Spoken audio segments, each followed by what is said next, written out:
जो मैं आज बोल के जाने वाला हूं, अगर वो पेन और पेपर लेके बैठ जाएंगे और अगर वो अपनी जिंदगी में अप्लाई कर लेंगे, वो मिलियनेयर बन सकते हैं। गरीब रहना एक मानसिक बीमारी है। आप अपनी माइंडसेट पे, जिसको हम मानसिकता भी बोलते हैं, अगर आप उस पर काम करना शुरू कर दोगे, आप अपने आप अमीर हो जाओगे। घर लेना सबसे घटिया डिसीजन है।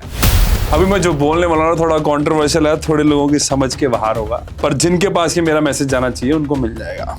जो भी तुम्हें दिखाया जा रहा है ये सब इल्यूजन है। ये वॉर की जो सिचुएशन है ये सब इल्यूजन है। तो आपको भी कोई कंगला बोल रहा होगा उस वक्त? बोल रहे हैं, अच्छी बात है। आप बन के दिखा। अरे बिल्कुल अच्छी बात है, मेरे को तो बहुत अच्छा लगा। मैं कहा भाई थैंक यू बताने के लिए कि मैं कंगला हूं। तो आपके पास पैसा झक मारता है, गारंटेड है।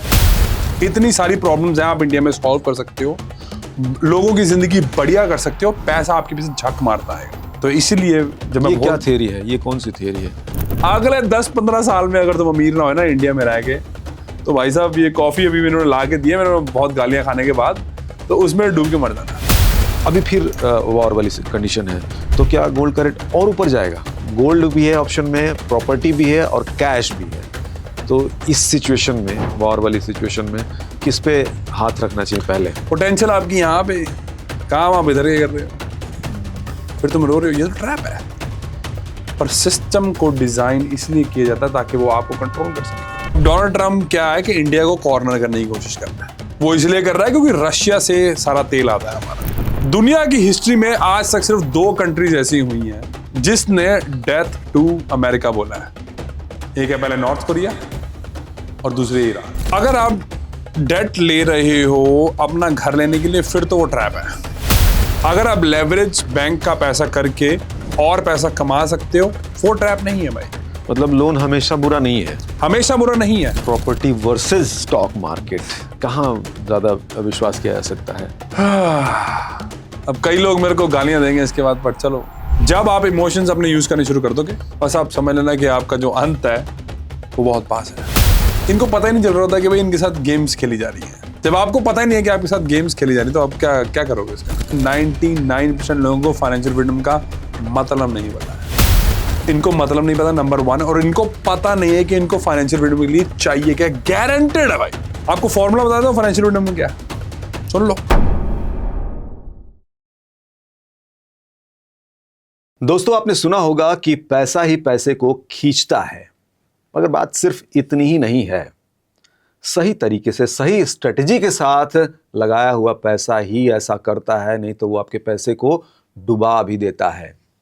तो आज बात करेंगे इसी स्ट्रेटजी की, और ये स्ट्रेटजी वक्त और हालात के साथ बनती बिगड़ती भी है।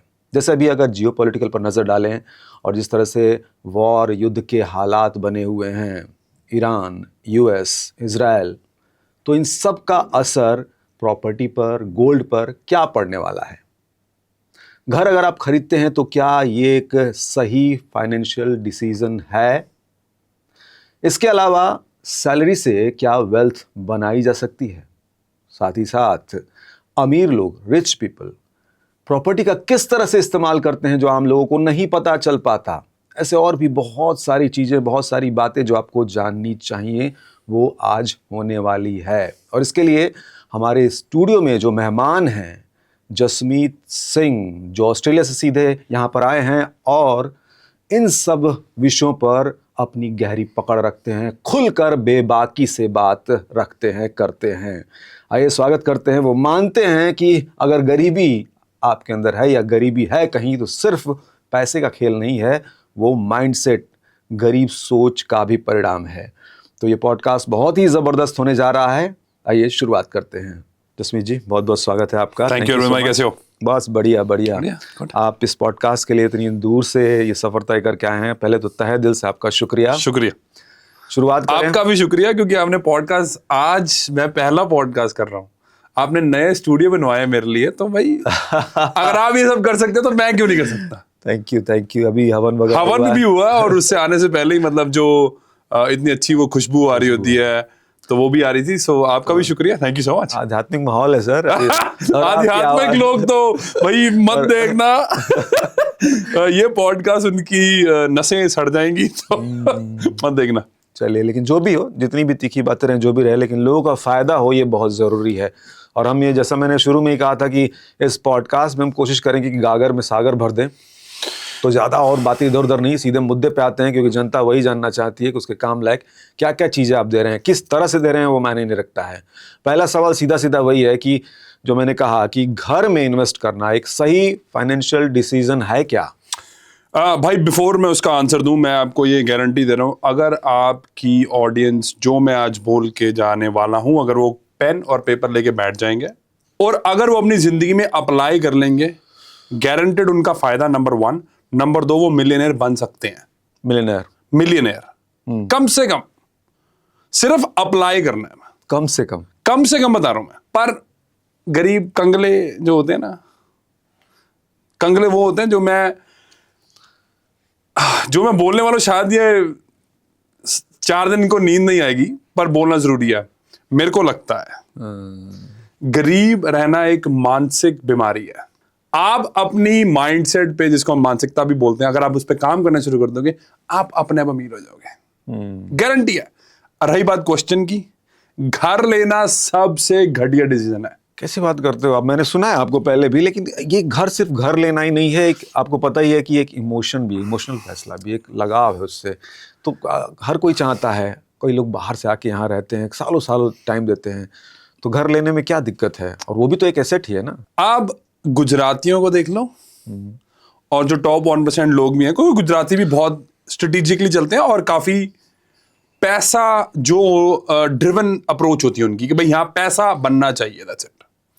जब आप वेल्थियस्ट ऑफ द वेल्थियस्ट को देखते हो ना, जिनके साथ मैं काम करता हूं, मैं मिलियनेयर, कुछ बिलियनेयर्स के साथ काम करता हूं, वो भाई आपको कभी भी अपने घर में रहते नहीं मिलेंगे। उनका वो आखिरी डिसीजन होता है। घर वो तब लेते हैं जब वो एक ऐसी सिचुएशन में होते हैं कि भाई सब कुछ है, बिजनेस जबरदस्त है, सब कुछ अचीव कर लिया है, एंड दैट इज व्हेन वो अपना घर बाय करते हैं। क्योंकि उनको पता है कि जो धंधा है वो मेरे को पैसा बना के देगा, और अगर मैं अपने धंधे में नहीं डालूंगा पैसे, तो मैं अपना धंधा ग्रो नहीं कर पाऊंगा। इलॉन मस्क ने अपने सब घर बेच दिए, आपको पता है। उसके बाद रहने के लिए कोई घर नहीं है। वो टेस्ला फैक्ट्री में ही उसने एक छोटा सा कुछ रैंच बनाया है, या बहुत छोटा सा उसने कह रहा भाई घर की जरूरत नहीं है मेरे को। प्रॉब्लम ये है कि इनको घर तब लेना होता है भाई। कल की बात बताता हूं, चलो। कल एक बंदा भाई मेरे पास आया, ब्रिस्बेन में रहता है वो, उनके पास 2 प्रॉपर्टी है। जो प्रॉपर्टी में वो रह रहे हैं उसकी कुछ कीमत $1.3 मिलियन थी, और उस पर जो लोन था कुछ $6.5 लाख का लोन था। उनके 2 बच्चे थे, वाइफ जो थी उनकी 43 थी, वो खुद भाई 44 था। अब वो काम के तौर पे वो ऊबर चला रहे थे, ठीक है।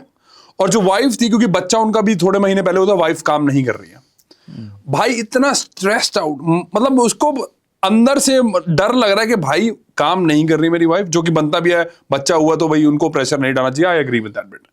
पर उसको पता है, वो खुद बोला मेरे को, रिकॉर्डिंग हमारे पास पड़ी है, कह रहा भाई ये सिर्फ ये घर रखने के चक्कर में ना, मैं अब जो $1.5 लाख जो अपना सेविंग्स बचा कर रखूं, वो इसलिए रखी है ताकि मैं इसको घर को बचा सकूं।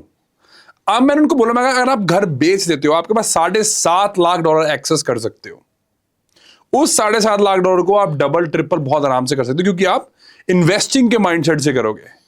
इसलिए घर जो है वो एक ट्रैप है। बट सब मैं इनको ब्लेम नहीं करता हूं। हर चीज का पैटर्न है। ये जो दुनिया है, जो कोई इंसान है, वो एक पैटर्न्स का मिलाया हुआ बंदा बोल दो आप, या कोई भी चीज बोल लो, राइट। हर चीज पैटर्न्स पे है। अब द रियलिटी इज कि ये थॉट जो प्रोसेस है ना उनका, ये खुद का नहीं है, ये उनके माँ बाप का हो सकता है, ये उनके चाचे ताई मासी माँ से उनका भी। जब हम 0 से 7 साल के होते हैं तो हम एक स्पंज होते हैं। तो हम जब स्पंज होते हैं तो उसमें क्या होता है कि हम, चाहे वो सही है चाहे वो गलत है, वो बिलीफ सिस्टम वो हम खुद अपने आप अपने अंदर ले जाते हैं। इसको थोड़ा सा मॉनेटरी लेवल पे समझाएंगे? मॉनेटरी लेवल पे कि कैसे, मतलब घर खरीदना नुकसान है, और अगर ना खरीदे तो क्या फायदा हो सकता है।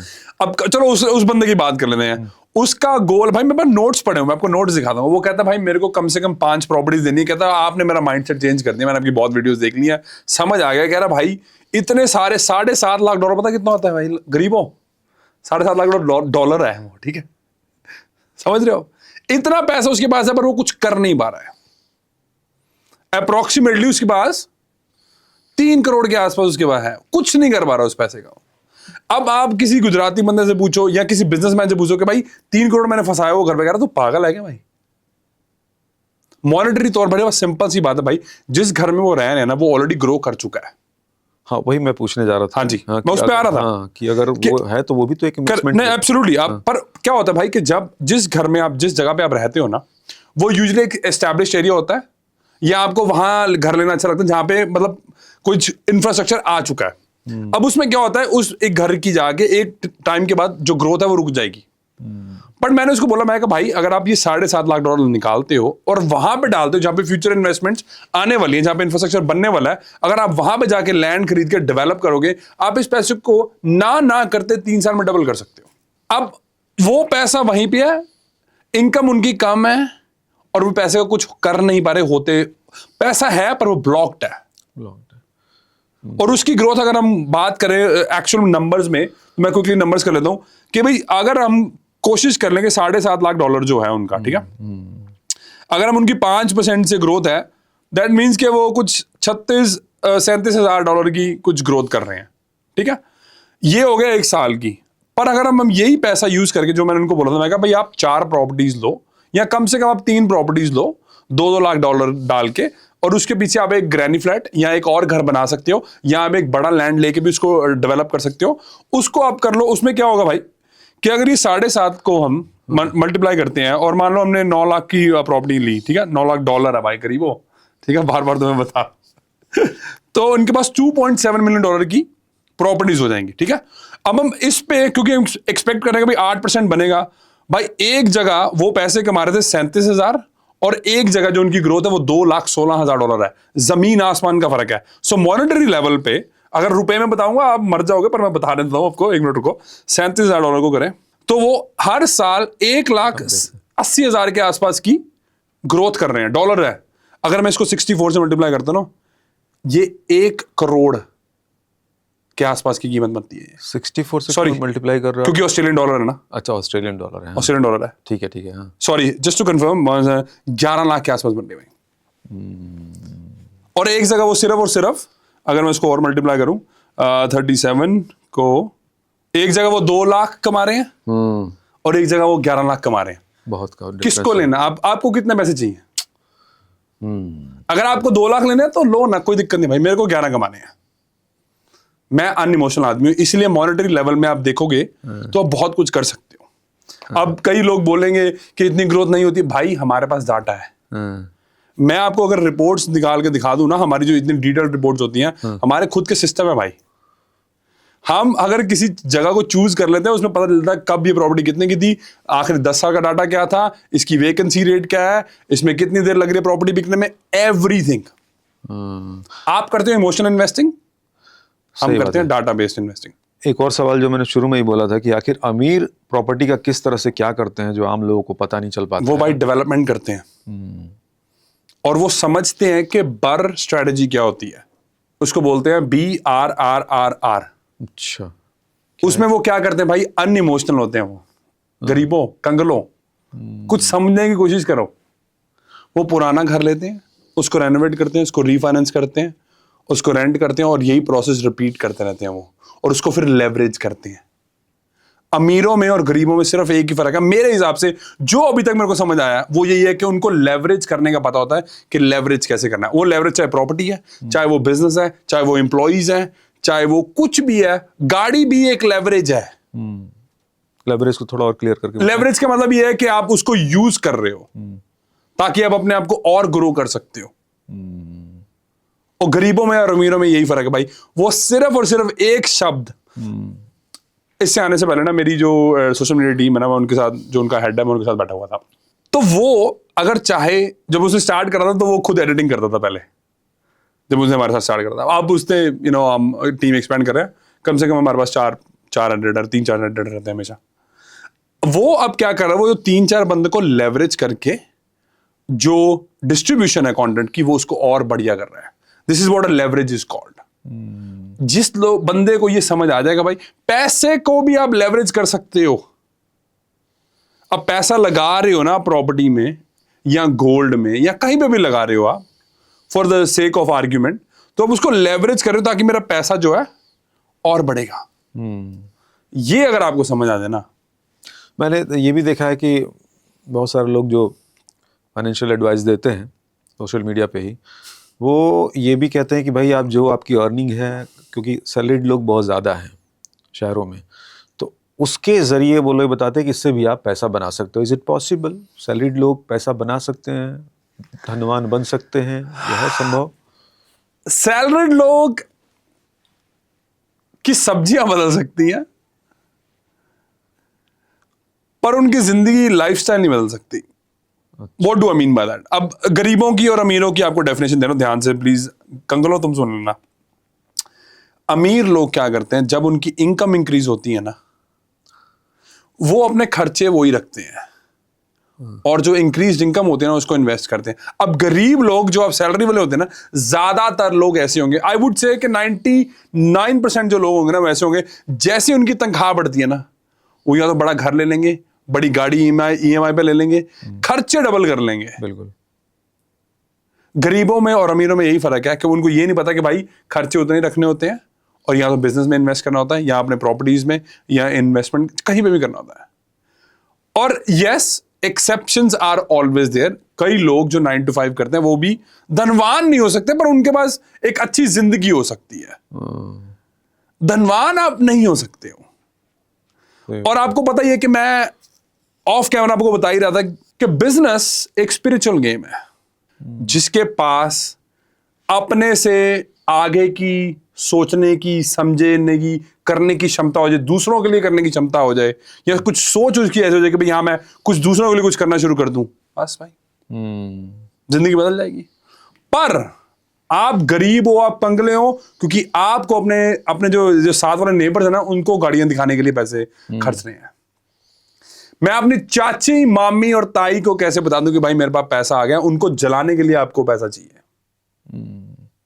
आप किसी को खुश होके देख के खुश नहीं होते हो, आप जलते हो, तो आप स्पिरिचुअल कैसे होगे और आपको पैसा क्यों मिलेगा? जो मिडिल क्लास है वो क्या करे फिर? कैसे, क्या पैसे बनाने हो तो क्या करे? अपने आप पे काम। कैसे, थोड़ा इसको और समझाएं। कभी भी इन्होंने किताबें नहीं पढ़ी होंगी, अगर पढ़ी होंगी तो वो पढ़ते रहेंगे, अप्लाई नहीं करते। गरीबों में और अमीरों में यही फर्क है, वो ज्ञान लेते हैं पर वो अप्लाई करते हैं। ऑफ कैमरा हम क्या बात कर रहे थे? एक बुक की नाम, आप बुक का सिग्नल वर्सेस नॉइस। हाँ, वो मुझे बड़ा सही लगा। थोड़ा उसको बताया आप कि ये क्या है एग्जैक्टली, इसमें क्या बताया गया है। आप बता रहे थे इसको आप फॉलो करते हो। अभी मैं जो बोलने वाला हूं थोड़ा कंट्रोवर्शियल है, थोड़े लोगों की समझ के बाहर होगा, पर जिनके पास ये मेरा मैसेज जाना चाहिए उनको मिल जाएगा। समझने की कोशिश करना ध्यान से। जो मैं बोल रहा हूं थोड़ा स्लो बोलूंगा क्योंकि तुम कंगले हो, तुम्हें समझ नहीं आता कई बार, तो मैं स्लो बोलूंगा। जो भी तुम्हें दिखाया जा रहा है ये सब इल्यूजन है। ये वॉर की जो सिचुएशन है ये सब इल्यूजन है, नॉइज, सब नॉइज है। जो किताब का नाम मैंने भाई को बोला था, अरविंद भाई को, वो सिग्नल वर्सेस नॉइज है। सिग्नल का मतलब है कि डाटा क्या बोल रहा है, और नॉइज का मतलब है कि भाई आपको दिखाया क्या जा रहा है। अब आप में इतनी क्षमता नहीं है, आप इतने इमोशनली मूर्ख आदमी हो या लोग हो कि आपको फंसाया जा सकता है इमोशन के बेसिस पे कि भाई वॉर चल रही है, हाय हाय डर लग गया, डर लग गया, डर लग गया, डर लग गया।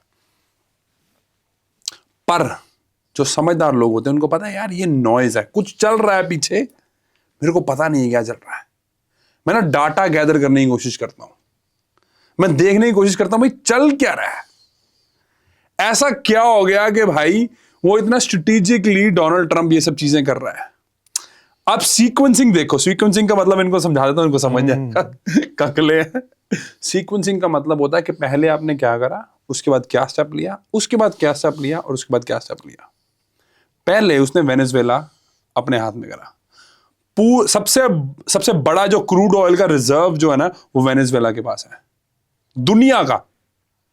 पहले उसने वहां से तेल लिया, उसके बाद कहता भाई अब मेरे पास तेल आ गया, क्योंकि ईरान के पास क्या है, ईरान के पास सिर्फ तेल है, वो अभी ईरान के पास और कोई ऑप्शन नहीं है, सिर्फ और सिर्फ स्ट्रेट ऑफ हॉर्मोज करके एक जगह है जो एक पैसेज है। उस पैसेज से जो अपना शिप्स निकलते हैं ना, ईरान अब कहता कि हम वो शिप्स जो है ना वो शिप्स तोड़ देंगे या शिप्स को तबाह कर देंगे, आपकी ऑयल की जो सप्लाई है ना वो तोड़ देंगे, और उसके बाद कुछ नहीं रह गया। उन्होंने सब कुछ करके देख लिया, उन्होंने सब बम चला के देख लिया, सब कुछ चला के देख लिया, पर उनके पास इसके अलावा और कुछ नहीं है। तो ये सब आपके लिए ना, आपको लग रहा है ये सब जो आपको दिखाया जा रहा है ये सच है, ये सच नहीं है। पर आपके पास क्षमता नहीं, क्योंकि आप इतने इमोशनली ड्रिवन हो जाते हो कि भाई नहीं नहीं कुछ चल रहा है, ये है भाई, मर गए, ये हो गया, वो मर गया, उसको मार दिए। भाई मैंने ऑलरेडी बोल के आया था, लिटरली 1 घंटा पहले मैंने भाई को अपनी वीडियो दिखाई है कि इस साल कोई बड़े लीडर मरेगा ही मरेगा। और उसके बाद आपने क्वेश्चन पूछा था क्या एस्ट्रो है? मैं एस्ट्रो करता हूं? नहीं भाई, मैं एस्ट्रो नहीं करता हूं, पर मैं पैटर्न्स को समझता हूं। सो आप जो देख रहे हो वो 80 से 100 साल पहले ऑलरेडी हो चुका है। सब पैटर्न्स है, इंसान भी पैटर्न्स है। सो या सिग्नल वर्सेस नॉइज एक जो किताब है उसमें आप देखो कि भाई शोर क्या है, उसको बंद करने की कोशिश करो, और सिग्नल देखो कि भाई डाटा क्या बोल रहा है। और डोनाल्ड ट्रंप ने पहले वेनेजुएला को क्यों घेरा, उसके बाद ही वो ईरान पे अटैक क्यों करने गया, और इजराइल के पास क्या क्या इंफॉर्मेशन थी, क्या सब सीक्वेंसिंग है। आप उसको मूर्ख मत समझो। चलिए, इसकी बात आपने छेड़ दी वॉर की, जियोपॉलिटिकल, तो थोड़ा इस पे भी बात कर लेते हैं जी। कि अभी जो हालात बने हुए हैं इजराइल, ईरान और यूएस, तो क्या लग रहा है उसमें? अगर हम प्रॉपर्टी की बात करें, गोल्ड की बात करें, तो गोल्ड क्या यहाँ एक अपॉर्चुनिटी की तरह हमेशा भाई, आप मेरी प्रेडिक्शन जाके दोबारा देख लेना। मैं ऑलरेडी बोला था इस साल आपको गोल्ड और कॉपर ऊपर ज्यादा मिलेगा। इनफैक्ट मैं ये भी बोल के आया था कि आपको एनर्जी, ऑयल, सोलर, ये भी आपको जो इंडस्ट्रीज है ऊपर जाती मिलेंगी। सब पैटर्न्स है, समझने की क्षमता चाहिए, और वो आंख चाहिए, थोड़ी इंट्यूशन चाहिए होती है, वो सबको चाहिए होती है। आप सब कुछ लिटरली आपको सब कुछ बताने के लिए भगवान तैयार बैठा, पर आप लेने के लिए तैयार बैठे नहीं हो। तो ये जो वॉर है कम से कम 6 महीना चलेगी, मेरे हिसाब से ज्यादा भी चल सकती है। अब आप देखो कि एक दुबई में मुहिम चली हुई है कि अब वो नॉर्मलाइज करने की कोशिश कर रही है। हर कोई बंदा जो इन्फ्लुएंसर है उसको नॉर्मलाइज करने की कोशिश कर रहा है। But by the way please understand करना, ये एडवाइस ले जाओ, मिलियनेयर बन जाओगे, गारंटेड है। अभी लोग दुबई से भागेंगे, पर this is the exact freaking time to buy properties. Exact time है। जब कोविड आया था ना भाई ऑस्ट्रेलिया न्यूजीलैंड में, तो सब डर के मारे भाग रहे थे, घर जाएगा, मर जाएगा, खत्म हो जाएगा। अरे भाई घर तो कई बंदों को चाहिए रहने के लिए। तब मैंने कम से कम 4 प्रॉपर्टियां सिर्फ कोविड टाइम पे खरीदी थी, क्योंकि मेरे को पता है लोग ऐसे डरते हैं, बस ये सब नॉइज देखते हैं। मैं सिग्नल देख रहा था, मैं कहा भाई प्रॉपर्टी सस्ती मिल रही है, डेंट पड़ा हुआ है मार्केट में, उठाओ इसको।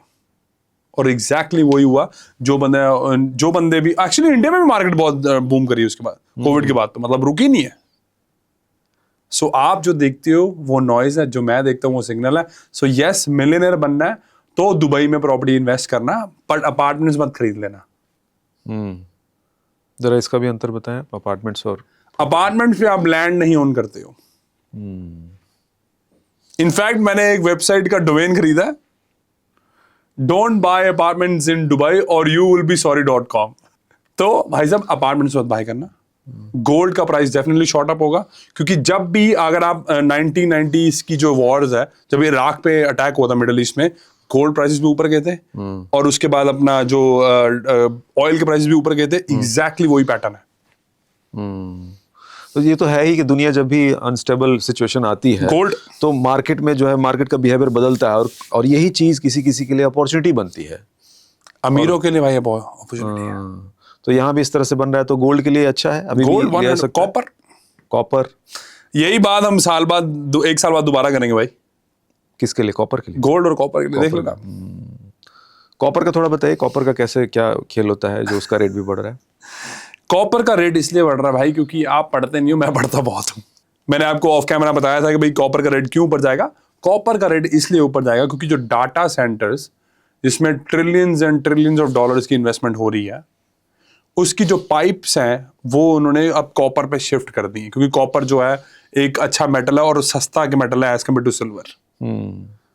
इसलिए कॉपर की डिमांड जो है वो बहुत ज्यादा है, और इस साल एब्सोल्युटली कॉपर ऊपर जाएगा। और अगर 2 साल चलता रहेगा कोई बड़ी बात नहीं है, पर आप पढ़ते नहीं हो। प्रॉपर्टी को अगर लेकर समझे तो प्रॉपर्टी क्या जिस तरह से ऊपर गया है रेट इसका, तो अब क्या क्रैश वाली स्थिति बनेगी या फिर रेट और भागेंगे, क्या होगा? भाई प्रॉपर्टी ना लॉन्ग टर्म एसेट है और सबके बस की बात नहीं है। प्रॉपर्टी के लिए बंदा चाहिए होता है पेशेंस। भाई आपको पता है लोगों के पास जनरेशनल वेल्थ क्यों नहीं होती? बताओ। उनके पास पेशेंस नहीं है। वो 20-25 साल पेशेंस नहीं रख सकते ताकि वो अपनी पूरी आने वाली पुश्तों की जिंदगी बेहतर बना सकते हैं। इन पर इतना पेशेंस नहीं है क्योंकि इनको जरोदा मिल गया है।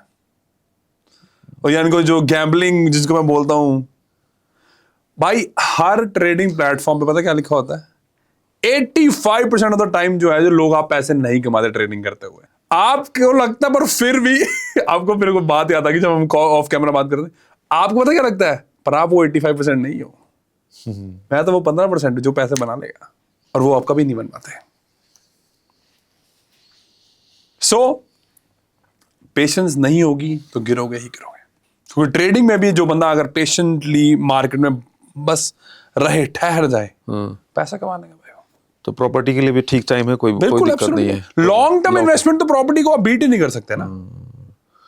प्रॉपर्टी में भी कई सारी चीजें हैं, लैंड लेना, हाँ जी, है ना, आपने फ्लैट्स लेना। फ्लैट्स तो मत लेना, है ना। उसकी वजह यही है ना कि उसकी एक टाइम लिमिट होती है, उतने तक उसकी वो अगर वो पर आप लैंड पोर्शन फिर भी ओन नहीं ना कर रहे भाई। जहां पे वो अपार्टमेंट्स बने हैं वो किसी लैंड पे बने, राइट? ठीक है। अब अगर आप वाक्य में ही थोड़े अकलमंद हो तो किसी सीए के साथ बैठो जाके, उसको बोल के भाई मैंने अपार्टमेंट लिया ना, ये जो उसके अंदर चीजें लगी है वो बढ़ रही है कि कम हो रही है? सीए पता क्या बोला? भाई डिप्रीशिएट हो रही है वो। कुछ भी लगा घर में वो डिप्रीशिएट हो रहा है। ठीक है। इनफैक्ट वो घर भी डिप्रीशिएट हो रहा है। पर लोगों को इतना बेसिक नहीं पता कि भाई लैंड के प्राइस ऊपर जाते हैं, घरों के नहीं। ये इतना कितना सिंपल डिफरेंशिएट करने वाला मैं बात बोल रहा हूं, पर इनको ये भी नहीं समझ आएगा। तो अगर मैं सिंपली इसको समझना चाहूँ कि किसी ने फ्लैट लिया है जी भाई, तो उसकी कोई एज होती है, फिक्स टाइम होता है कि हाँ ये 100 साल या 150 साल तक के लिए है, कुछ ऐसा है? ऐसा कुछ नहीं है भाई। पर अगर उनको फ्लैट्स में कोई प्रॉब्लम निकल गई, हाँ, और आपको डेमोलिशन करना पड़ा, हाँ, तो फिर यू हैव नथिंग। कितने फ्लैट्स हैं? 200 फ्लैट्स है मान लो एक। हाँ, तो उसको गिरा दिया। हाँ, गिरा दिया गया तो गिरा दिया। किसका किसी का कुछ नहीं है। लैंड की जिसके पास ओनरशिप है वो राजा बस। तो लैंड तो वो जो सोसाइटी जिसने उसने बनाया है उस पे, जिस कंपनी ने जी, उसके हाथ में चला जाएगा। एग्जैक्टली। और जिसने किसी ने बाय किया है उसे पैसा लगा के वो जीरो हो गया, कुछ नहीं, जीरो। फिर लेते क्यों हैं लोग? ले रहे हैं। मूर्ख। अरे तुम्हें पता है कि भाई तुम ओन नहीं करते उस चीज को, फिर भी आप ले रहे हो। इनको मैं क्या बोलूंगा? मूर्ख ही बोलूंगा ना। हाँ। कुछ तो इसका रूल्स रेगुलेशन होगा ना कि इमोशंस है भाई। अब हाँ, ये आप कह सकते हो कुछ, हाँ, हर एक डेवलपमेंट का रूल्स एंड रेगुलेशंस हो सकता है, ये आप सही कह रहे हो। पर चेक कौन करता है? मिनट्स ऑफ मीटिंग्स होते हैं, पूछो कितने में पड़े होंगे। इनको पता भी नहीं होगा कि मिनट्स ऑफ मीटिंग होता है क्या। हर जो ऑस्ट्रेलिया, न्यूजीलैंड, कहीं पे भी आप जाओ ना, वहां पे स्ट्राटा होता है, मतलब ऐसे अगर अपार्टमेंट्स बन रहे हैं तो उसके मिनट्स ऑफ मीटिंग्स होते हैं। पता ही नहीं होगा इनके पास। क्या करेंगे? बताओ। बता रहा हूं भाई, नहीं सुन रहे। अपार्टमेंट मत लो भाई, कंगलो, अपार्टमेंट मत लो, मर जाओगे, कोई फायदा नहीं होगा, अमीर नहीं हो पाओगे। तो मतलब गोल्ड के लिए भी ठीक टाइम है, प्रॉपर्टी के लिए भी ठीक टाइम है, कॉपर के लिए। सिल्वर का बताओ जरा आप। सिल्वर भी बड़ा उछाल आया था उसमें भी। अब ये ना आपने बहुत बढ़िया टॉपिक छेड़ दिया। कल ना 4 मार्च को मैं अपने चाचा जी के साथ बैठा था शाम को। तो मैंने उनको बोला, मैंने कहा मेरी बात सुन लो। कह रहे यार मैं यहाँ इन्वेस्ट कर रहा हूँ, यहाँ पे इन्वेस्ट कर रहा हूँ। मैं कहा मैं ना वो गारंटी देके जा रहा हूँ, और मैं किसी पॉडकास्ट में जाके जरूर बोलूंगा कि भाई हमारी बात हुई थी, और उसको हम 1 साल बाद बोलेंगे, चेक करेंगे। अब उनको मैं 2 बातें बोल के आया था। मैं उनको बोला था, मैं कहा भाई इस साल आप कॉपर खरीद लो, 2027 तक 27 मिनट तक पैसे कमाओगे, और सिल्वर खरीद लो, पर मेरे से 2027 की दिसंबर में बात करना, उससे पहले बात नहीं करोगे, क्योंकि प्राइस तो ऊपर नीचे होता रहेगा। और मार्केट की फ्लक्चुएशन तो चलती है, मार्केट है, ऊपर नीचे चलेगा। अब ये भाई साहब चाचा जी आपके लिए रिकॉर्ड कर दिया ये क्लिप निकाल के मैं आपको भेजूंगा कि भाई साहब कॉपर 2026 के एंड में 27 के अर्ली तक कहाँ पहुंचेगा और सिल्वर 2027 के दिसंबर में कहाँ मिलेगा। आप देख लेना। आप, मेरे को पता ना, मैं बोले आया था कल, उन्होंने पूछ भी लिया था, पर मेरे को पता नहीं है करेंगे नहीं करेंगे, पछताएंगे पर ये तो उनको बाद में बदलेगा। हाँ चलिए, अगर अगर मान लें कि ये अभी जो सिचुएशन चल रही है वॉर वाली जियोपॉलिटिकल, इसमें अगर किसी को इन्वेस्ट करना है और दो में से कोई एक चुनना हो, गोल्ड या फिर प्रॉपर्टी, तो वो किधर जाए, क्या करें? प्रॉपर्टी ऑस्ट्रेलिया में। क्योंकि आप वहां रहते हो। नहीं नहीं नहीं, सेफ हेवन है ना। अच्छा, कैसे? वहां तक पहुंच के दिखा दो अभी आप अगर हिस्ट्री उठा के देखो न्यूजीलैंड ऑस्ट्रेलिया की, उनके ट्रूप्स, उनका सोल्जर्स जरूर जाएंगे, पर वहां तक कोई हिस्ट्री में अभी तक, हो सकता है कि मैं अभी जितना हिस्ट्री पढ़ी है उसमें नाम मिला हो मेरे को, पर आप देख लो उनकी इन्वॉल्वमेंट जो होती है वो जंग में इतनी नहीं होती, कभी भी डायरेक्ट नहीं होता, क्योंकि वो बहुत दूर जाके ऑस्ट्रेलिया न्यूजीलैंड बहुत दूर है। सेफ है, इसलिए बिलियनर्स जो है भाई वो न्यूजीलैंड में पैसे डाल रहे हैं। इंडिया में रह के कोई अगर पैसा डालना चाहेगा तो दूर जाने से थोड़ा बचेगा, क्योंकि एक होता है ना कि भाई कैसा है, क्या है, उसकी देख रेख। हाँ, यहाँ तो खैर कब्जे भी होते हैं, वहाँ का पता नहीं। नहीं, वहां पे कुछ नहीं होता भाई, वहां पे बहुत स्ट्रक्चर्ड है, सब कुछ लॉयर के थ्रू होता है। अच्छा, अगर आप घर बेच रहे हो, मैं घर खरीद रहा हूँ, नंबर 1 आपके पास एक रियल एस्टेट एजेंट होगा जो बेच रहा होगा, और अगर मैं खरीद रहा हूँ तो मेरा एक बायर्स एजेंट होगा जिसको मैं पैसे दूंगा, भाई मेरे को ये प्रॉपर्टी ढूंढ दे, ठीक है। उसके बाद कॉन्ट्रैक्ट होने के बाद वो लॉयर्स के पास चला जाता है, कन्वेंसर्स भी बोलते हैं उनको, और बिकॉज वो उनके पास चला जाता है इसलिए आपकी और मेरी इन्वॉल्वमेंट होती नहीं है, बस अब लॉयर्स सब कुछ करेंगे, तो कुछ घपला हो ही नहीं सकता। तो कोई अगर किसी के पास पैसा लेना चाह रहा है ऑस्ट्रेलिया में, तो आप हेल्प करोगे? एब्सोल्युटली भाई, हमारा काम ही यही है। हम तो वैसे ग्लोबली इन्वेस्टिंग करते हैं, बट ऑस्ट्रेलिया इज डेफिनेटली। हाँ जी। तो कितना पैसा चाहिए मिनिमम वहाँ इन्वेस्ट करने के लिए? मत पूछो ऐसे क्वेश्चन, अरे कंगले मर जाएंगे रहने दो यार। देखो भाई, ऑनेस्टली कम से कम आपको 5 करोड़ के आसपास हो चाहिए। अच्छा, अगर ढंग की प्रॉपर्टी नहीं तो, अगर वही काम करना है कंगलों वाला के अपार्टमेंट्स ले लिए, ये सब कर लिया, फिर तो कम में भी हो जाएगा, पर उसका फायदा कुछ नहीं होगा। तो मतलब ये तय है जो आप बता रहे हो कि पैसा पहले होना चाहिए खूब, तभी आप और अमीर बन सकते हो। क्या ये ऐसा भी कुछ है कि थोड़ा पैसा है उसको बड़ा करो, फिर बड़ा करो, फिर बहुत बड़ा हो भाई? ऑलमोस्ट बैंकक्रप्ट थे। तो अपनी बताओ ना आप। 18 साल में जब हम ऑलमोस्ट बैंकक्रप्ट थे। तो आपको भी कोई कंगला बोल रहा होगा उस वक्त? बोलता है, अच्छी बात है। हाँ, बन के दिखा। अरे बिल्कुल अच्छी बात है, मेरे को तो बहुत अच्छा लगा। मैं कहा भाई थैंक यू बताने के लिए कि मैं कंगला हूं। अब तूने मेरे को बोला है तो उससे मेरे को मोटिवेशन मिल गया, मैं रोने नहीं लग गया, मैं गालियां नहीं देने लग गया उसको। अच्छी बात है। वैसे तो ऐसा कोई टकरा नहीं। तो अपनी जर्नी जरा शॉर्ट में बता दो सर कि आज आप क्या हो और पहले क्या थे, थोड़ा ये भी एक। पहले हम दुनियावी तौर पे कंगले थे भाई, दिमागी तौर पे नहीं। दिल्ली के ही हो, इतना तो मेरे को रिसर्च में है। हाँ, मैं इसका लौंडा, बच के रहना मेरे से पता नहीं है तो बताओ जरा अपने बारे में, कैसे कैसे क्या रहा? दुनियावी तौर पे भाई हम थोड़ी देर के लिए कंगले हो चुके थे, दिमागी तौर पे नहीं हुए थे। हम हार नहीं गए थे कि भाई अभी टाइम आ गया ऐसा कि नहीं पैसा बन रहा या नहीं पैसा बचा तो ये नहीं है दुनिया तबाह नहीं होगी, भाई मैं मर गया। कोई बात नहीं, जिंदगी है, अप डाउन चलता रहता है, इसमें क्या दिक्कत है, फिर दोबारा से खड़े हो जाएंगे। तो मैंने भी नौकरी करी है भाई पहले, पर मेरे को समझ आ गया भाई ये तो ट्रैप है, आपको तो फंसाया जा रहा है। आपकी पोटेंशियल यहां पे, मालिक जिसको आप बोलते हैं कि भाई वो अनगिनत है, वो अनलिमिटेड है, वो कुछ भी कर सकता है, आप उसके बच्चे हो के टुच्चे काम कर रहे हो। पोटेंशियल आपकी यहां पे, काम आप इधर के कर रहे हो, फिर तुम रो रहे हो। ये तो ट्रैप है। पर सिस्टम को डिजाइन इसलिए किया जाता है ताकि वो आपको कंट्रोल कर सके। और होता क्या है कि जब माँ बाप नौकरी करते हैं तो बच्चों के ऑलरेडी माइंडसेट में नौकरी ही मिलेगी आपको। क्यों? क्योंकि उनका बिलीफ सिस्टम जो है वो ऑलरेडी बन चुका है, भाई साहब नौकरी। गुजरातियों घर पे आपको कभी नहीं मिलेगा, उनके धंधा करना भाई, जो मर्जी हो, छोटा करेंगे बड़ा करेंगे, धंधा करना बस। आपको उनके घर पे कभी नहीं मिलेगा। करते हैं वो भी नौकरी करते हैं, ऐसा नहीं है कि नहीं करते, बट आपको उनकी जो बिलीफ सिस्टम है वो आप देखना कैसे, आपको ऐसे मिलेंगे। तो ये ट्रैप है, मेरे को समझ आ गया। मैं कहा भाई ये तो ट्रैप, ये तो फंसाया जा रहा है मेरे को। फिर मैंने कहा नहीं भाई, हमसे ना हो पाएगा। उसका एक और भी बहुत बड़ा रीजन था भाई। उस टाइम में ना मैं BNZ में काम करता, वो बैंक ऑफ न्यूजीलैंड में मैं स्मॉल बिजनेस एडवाइजर था।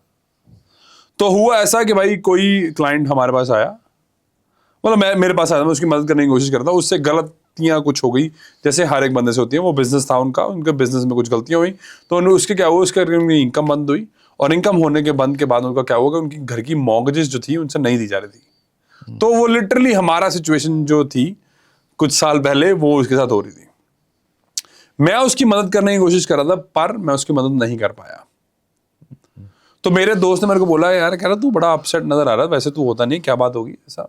तो उसकी मदद करने की कोशिश कर रहा था, हो नहीं पाई। मेरे को बुरा लगा भाई, आया उसका नाम, चलो मैं नहीं लूंगा, वो थोड़ा प्राइवेट आदमी है, आज भी वो कुछ ऐसा ही काम कर रहा है। उसको पता भाई तू कौन है। कहता भाई तेरे को पता मॉर्गेज ब्रोकिंग क्या होती है? मैं कहा नहीं भाई, मॉर्गेज ब्रोकिंग क्या होती है। सो मेरा पहला जो बिजनेस था वो आउट ऑफ भूख पैसे कमाने की नहीं थी, ये था कि भाई इसको मैं उसी सिचुएशन में देख रहा हूं जहां पे हम थे, हमारी किसी ने मदद करी थी। तो मेरी बुआ ने, मैं बहुत बारी बोल चुका हूं ये, कि भाई उन्होंने हमें पैसे दिए थे जब हम ऑलमोस्ट बैंकरप्ट थे। जो कर्जा था वो मेरे पापा का, उनके पैसे का दिएगा, हमने उनको पैसे वापस करे थोड़े इंटरेस्ट के साथ। वो चला नहीं लेना चाह रहे थे इंटरेस्ट, पर ये रियलिटी है। पर उनके पास ऐसा कोई नहीं था कि वो उनकी कोई ऐसे मदद कर सके, और मैं एक्चुअली चाहता था कि भाई मैं उनकी मदद कर पाऊं, पर मैं नहीं कर पाया, मैं अपसेट था। तो उसने मेरे को बताया कि भाई अगर तू मॉर्गेज ब्रोकर होता तो तेरे पास ऑप्शंस और थे, क्योंकि मॉर्गेज ब्रोकर्स के पास यूजुअली क्या होता है कि काफी बैंक्स की ऑप्शन होते हैं, कि भाई लेंडर्स की भी ऑप्शन होते हैं कि भाई प्राइवेट लेंडर चले जाओ, दूसरे बैंक चले जाओ, किसी का क्राइटेरिया ये है वो है। तो मैंने जो काम पे, जो मेरा पहला धंधा था, वो आउट ऑफ पैसा कमाने की भूख नहीं थी, वो ये था कि मैं इसकी मदद कर सकता हूं, नहीं कर सकता। तो वहां से मेरी जिंदगी शुरू हुई, और 3 साल में मैंने $100 मिलियन की ट्रांजैक्शन करी भाई। $100 मिलियन $100 मिलियन की 3 साल में। क्यों? क्योंकि मैं एक्चुअल में लोगों की मदद करना चाह रहा था। इसका जरा कनेक्शन बताओ आप, पैसा कमाने स्पिरिचुअल गेम है ना। हाँ, बताओ आप, ये तो चीज सिखाओ आप लोगों को, क्या है ये, क्योंकि ये तो फर्स्ट नज़र में तो समझ में नहीं आता है। कि आपको तो भाई पैसा कमाने के कुछ ट्रिक्स बताने चाहिए, आप तो प्रीचर वाली बात कर रहे हो। पैसा एक स्पिरिचुअल गेम है। जब आप किसी की मदद करने की या कोई एक्चुअल बड़ी प्रॉब्लम सॉल्व करने की कोशिश करोगे, तो आपके पास पैसा झक मारता है, गारंटेड है। जितना मर्जी आप कोशिश कर लेना, अगर आपकी भूख है कि मेरे को किसी को दिखाने के लिए पैसा करना है या किसी को जलाने के लिए पैसा कमाना है, आप नहीं कमा पाओगे। आप मर जाओगे, अंदर से खाली हो जाओगे और जिंदगी बेकार कर दोगे। बट अगर आपकी जिंदगी, मैं पिछली बार आया था, मैं बोला था, दोबारा बोल देता हूं, अगले 10-15 साल में अगर तुम अमीर ना हो ना इंडिया में रह के, तो भाई साहब ये कॉफी अभी इन्होंने ला के दी है, मैंने बहुत गालियां खाने के बाद, तो उसमें डूब के मर जाना। इतनी सारी प्रॉब्लम्स हैं आप इंडिया में सॉल्व कर सकते हो, लोगों की जिंदगी बढ़िया कर सकते हो, पैसा आपके पीछे झक मारता आएगा। तो इसीलिए जब ये क्या थियरी है, ये कौन सी थियरी है, क्या किसी की आप प्रॉब्लम सॉल्व कर रहे हो। अब भाई हमारा रेपुटेशन ये थी कि भाई अगर जसमीत और उसकी टीम मॉर्गेज ब्रोकिंग का या हमें पैसा नहीं दिलवा सकती ना, ये इम्पॉसिबल है, हो ही नहीं सकता। क्योंकि हमने भाई नॉन बैंक पे बहुत फोकस करा था।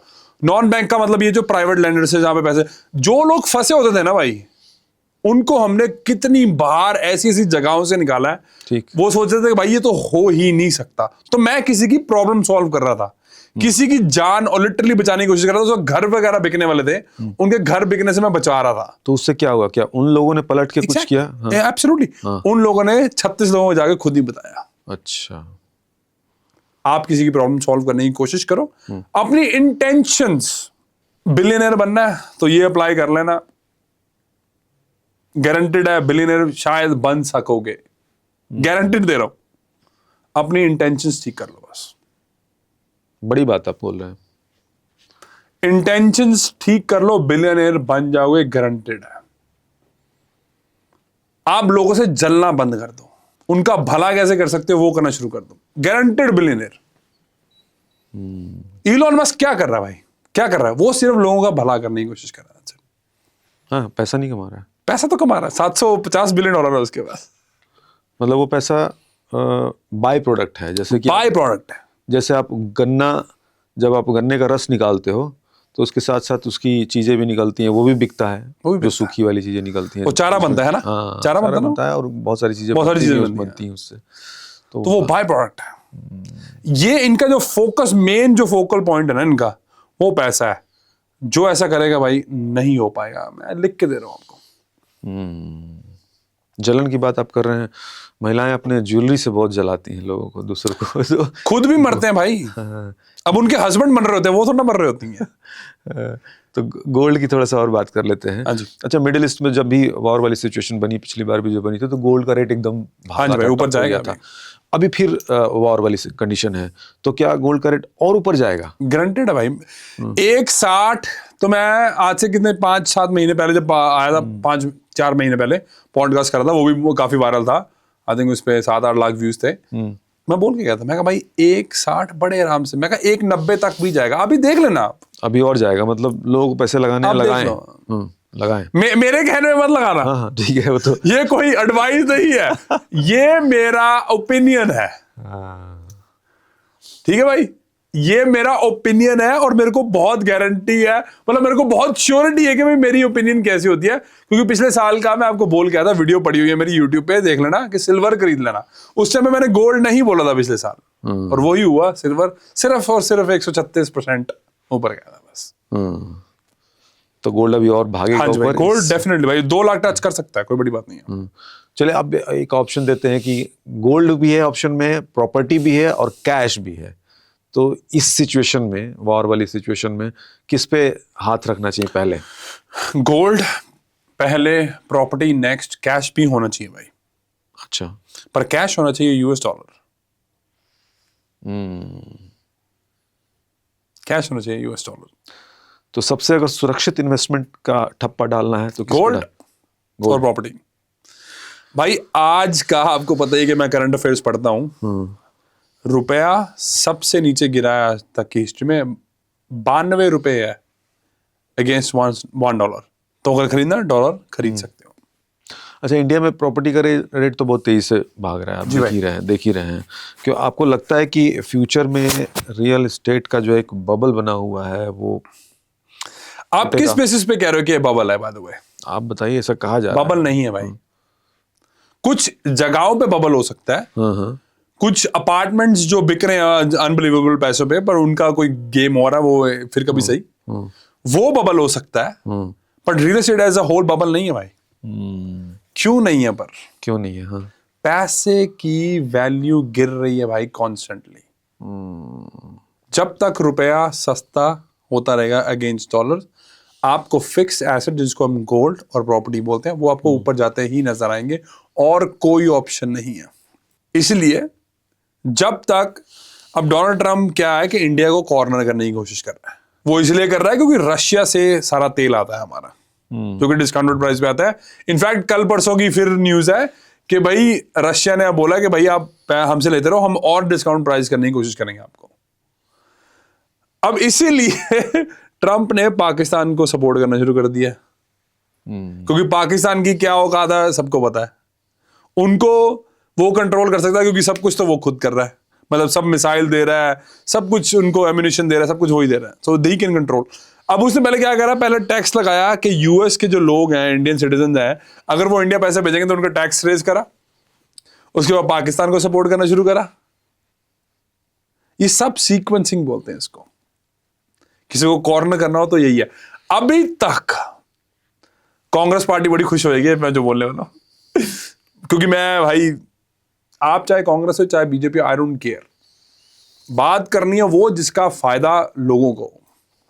अभी तक कांग्रेस पार्टी बहुत, आज हम 5 को कर रहे हैं, 5 मार्च को, बड़ी खुश होगी, क्योंकि अभी तक मोदी जी का कोई बयान नहीं आया है ईरान के लिए। वो तालियां मार रहे हैं कि भाई साहब बोलते क्यों नहीं हो, अब ये है वो।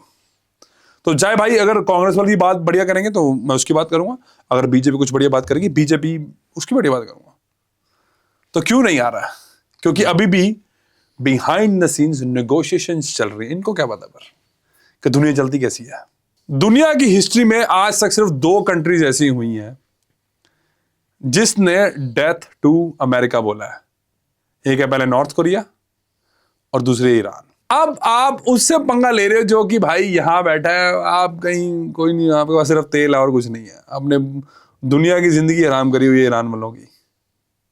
47 ईयर्स हो गए भाई उनको कंट्रोल करते हुए।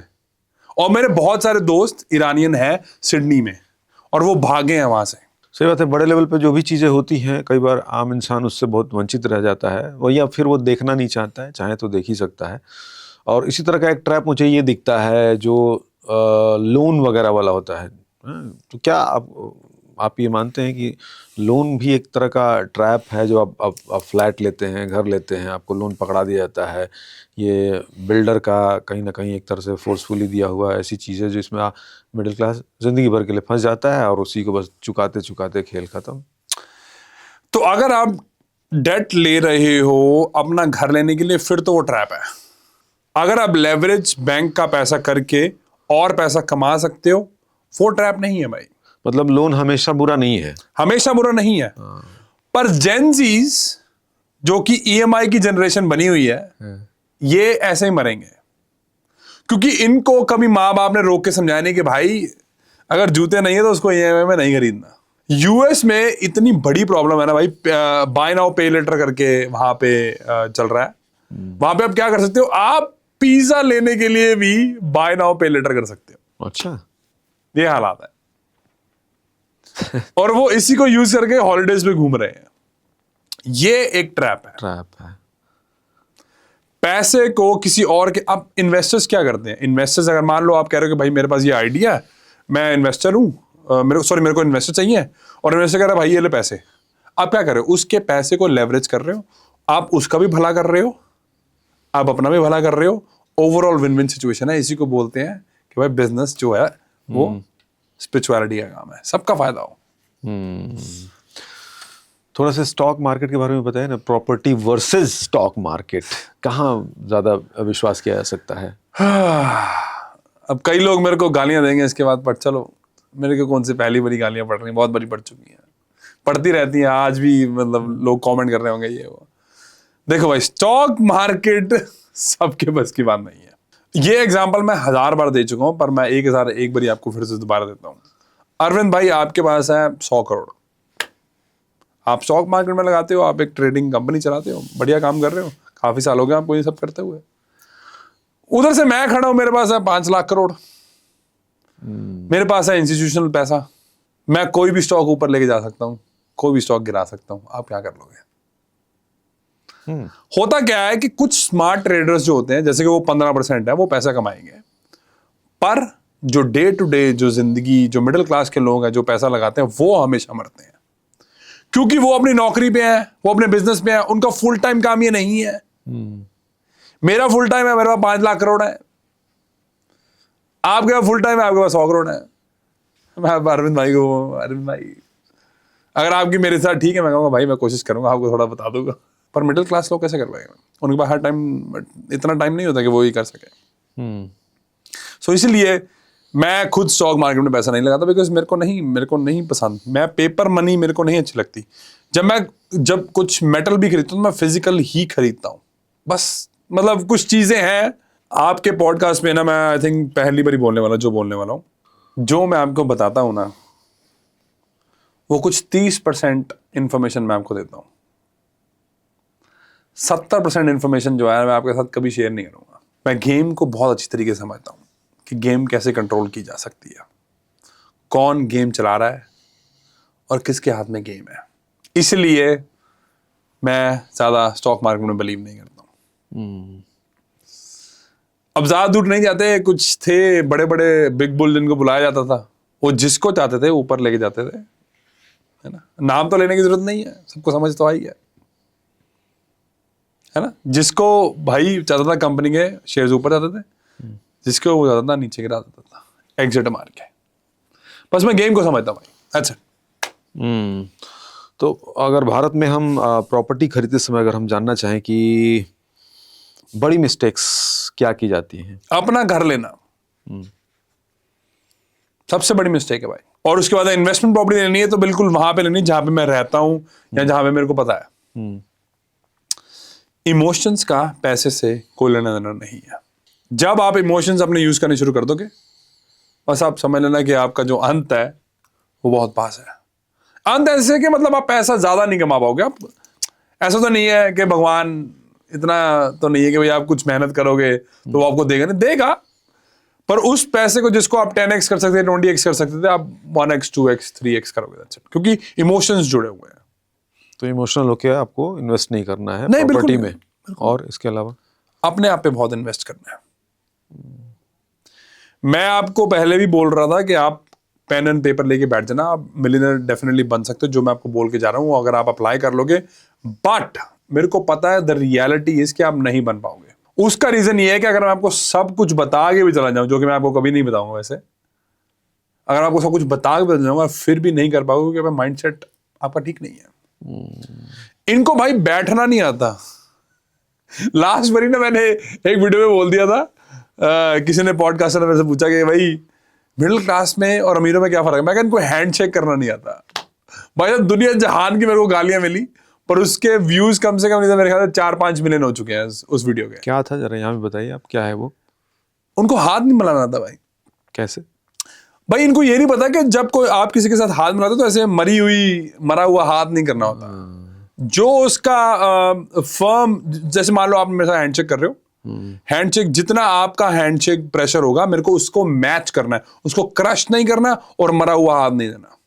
क्रश करने की मतलब है जो कोशिश करेगा वो मतलब आपको डोमिनेट करने की कोशिश करेगा। जो मरा हुआ है उसका जो है कॉन्फिडेंस लो है। तो ये कह के आप क्या मतलब क्या दिखाना बताना चाहते हैं यार? आपकी 35-40 साल उम्र होगी, आपको हैंडशेक करना नहीं आता यार, और आप कहते हो मिलियनेयर बन जाओगे? यार कमाल होगी यार। आपको सीधा बैठना नहीं आता। हमारे घर का रूल है भाई, कोई सलाउच होकर ऐसे नहीं बैठेगा, पीठ सीधी करके बैठना है। अब इस पे भी बोलेंगे सीधे बैठने से क्या होता है। हाँ। मैं ना BNZ में काम करता था, हाँ।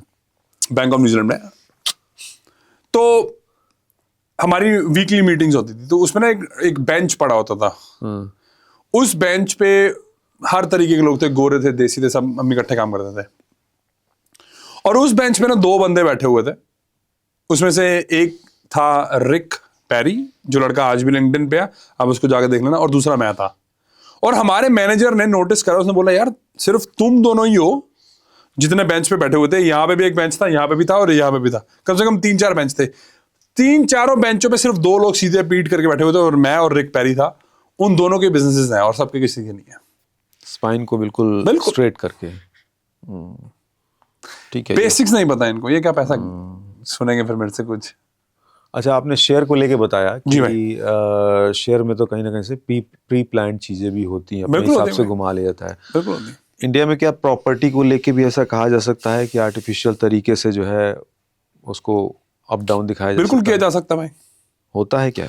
होता रेट भी बढ़ाए जाते हैं? हाँ बिल्कुल होते हैं। ये फिजिबल है इस तरह से कि रेट बढ़ा दिए जाएं? और देखो भाई, होता तो है, अब ये मानेंगे नहीं, एक्सेप्ट नहीं करना चाहेंगे, वो बात अलग है। क्योंकि मार्केट वैल्यू कुछ और होती है, वो बिग कुछ और का होता है। कई बार तो आर्टिफिशियली पंप भी किया जाता है, in the very simple reason कि भाई इनको पता है। अच्छा, उनको पता ये है कि इनको चुभने वाली है, पर ये मिडिल क्लास वालों को मैं बता रहा हूँ, इनको पता ही नहीं चल रहा होता कि भाई इनके साथ गेम्स खेली जा रही है। जब आपको पता ही नहीं है कि आपके साथ गेम्स खेली जा रही है, तो आप क्या करोगे इसका? आपके साथ साइकोलॉजी यूज की जाती है। तो जब इनको पता ही नहीं तो भाई ये कैसे उसको ठीक कैसे करेंगे? जब ये अवेयर ही नहीं है। अब मैंने इनको बोला पीठ सीधी करके बैठे हो, हाथ सही तरह के, इनको शायद अवेयरनेस आ जाए और शायद इसमें से कुछ लोग जो है वो ठीक करना भी शुरू कर दें। ये अगर ये काम 90 दिन करना शुरू कर दें तो उनकी जिंदगी बदल जाएगी। ऑफ कैमरा आपने मेरे से क्वेश्चन पूछा था एक, जिम जाते हो? मैं कहा नहीं भाई, जिम नहीं जाता हूँ। बिल्कुल। क्या करते हो जी? 80 से 100 पुशअप्स और स्क्वाट्स रोज करता हूँ, बस। मतलब सीधी बात है कि पैसा कमाना भी सिर्फ पैसे कमाने का सीधा सीधा गेम नहीं है, वो भी कहीं ना कहीं से जनरेट हो रहा है। एक प्रोसेस, एक तरीका आपको पूरा प्रॉपर फॉलो करना पड़ेगा, अपने आप को फिट करना पड़ेगा, अपने दिमाग को, जिसको आप बार बार कह रहे हैं कि अपने आप पे इन्वेस्ट करो। तो वो भी इन्वेस्टमेंट का एक जरिया, एक प्लेटफॉर्म ये भी है भाई। एक जरिया नहीं है, वो ही सबसे इंपॉर्टेंट जरिया है। वो एक जरिया नहीं है भाई, वो ही सबसे इंपॉर्टेंट है। पैसा तो बाय प्रोडक्ट है भाई। पहले अपने आप को सही करो, फिट करो, है ना, स्ट्रांग करो, मेंटली स्ट्रांग करो। मेंटली भाई तब स्ट्रांग होंगे जब ये फिजिकली स्ट्रांग होंगे। फटे तो पड़े हैं आधे से ज्यादा लोग। जलेबियां इनसे रुक नहीं जाते, जलेबियां देखते मर जाती है, इनकी जान निकल जाती है। नहीं भाई मेरे को 5 खानी है, क्या कर भाई। सबसे बेसिक कंट्रोल किसी बंदे का पता क्या होता है? उसका खाना कैसा है। ठीक, सबसे बेसिक है। इनसे बेसिक नहीं होता ये बनना है इन्होंने मिलियन बिलियन। अब कईयों को कमेंट आया था, अच्छा मैं भी बता दूं, कह रहे भाई अनंत अंबानी को देखा है? मैंने कहा भाई अनंत अंबानी जिंदगी का पूरा मजा ले पा रहा है क्या? जिस बंदे से चला नहीं जा रहा, क्या वो अपनी जिंदगी का पूरा मजा ले पा रहा है? और ऐसी जिंदगी का फायदा भी क्या है? आपसे बेसिक चीजें जो है वो नहीं हो रही। जिनके पास पैसा है ना भाई, और अगर वो बेसिक चीजें नहीं कर पाते, वो अपनी जिंदगी से फ्रस्ट्रेट हो जाते हैं। अब इनको पर पता, इन्होंने कभी एक्सपीरियंस नहीं ना करा मिडिल क्लास वालों ने।